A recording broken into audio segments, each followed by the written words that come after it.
I want to thank all of you guys for the comments that you put down in my videos. I read them all and I learn stuff.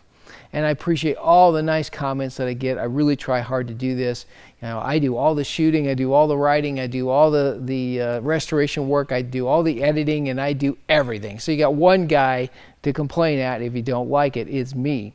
And also, I make no money at doing this. If I get 2,000 views on a video, I think I made about 26 cents. So it's not the money that makes me do this. It's just that I like to share this and get more people interested in the hobby and all that. That's my motivation for doing these. And so when I get a kind of a snarky comment, I don't care. I just slough it off and move on. And I got one on this last video, and I thought it was kind of a snarky comment about I didn't really have a car. You can't claim that you have a car if you have a rear view mirror or something. And this bolt came off of a Duesenberg. I restored a Duesenberg, and it happened to be a bolt that was off of it. I've got a Duesenberg. Well, that's obviously very ridiculous.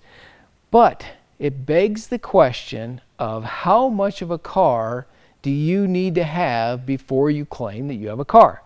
And in the case of my 1931 Model A Victoria, I had a body, I had all the trim moldings, I had the seat frames, the seat springs, the windshield frame, I had most of the wood out of the car. Obviously the front end, rear end, and frame were added to the pile. And then I went down to Burt's Model A Ford Center, and thank you Steve Becker for letting me go through his pile of parts weekly. I'm pawing through all of this stuff to get the correct parts to put that car all back together as a January 1931 car. I figured I was just saving it from the scrap heap or maybe a street rodder, and I got nothing against street rods. We're building one right now for a guy. But I just like original stuff, and I wanted to take it back to originality. And so at what point do you have a car? How many parts do you have to have before you have a car? And it reminds me of a restoration I did a while back. It was a 1932 Packard individual custom Dietrich. It was a 904. It was a Super 8. It's a wonderful car. And the owner that had the car made the mistake of putting a new chassis underneath it and some other things. And another guy bought that, and then each one of them claimed that they owned the car.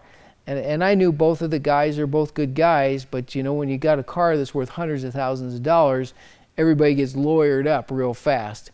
In the case of my Model A, who cares? But that does beg the question, from a rather snarky comment, of how much of a car do you have to have before you've got a car? Well, bat it around in the comments below. That's what's kind of fun about this thing. So I appreciate your comments. Please leave them. I love them all. I've got to say something about that subscribe and smash and whatever in every video. I'm sorry about that. It means something. I don't know what. I went to YouTube University and they said, tell your people to do that. So there it is. Thanks for watching. This week yet, I'm already editing up episode 2 of our Model A Victoria. So that'll be up before Saturday night.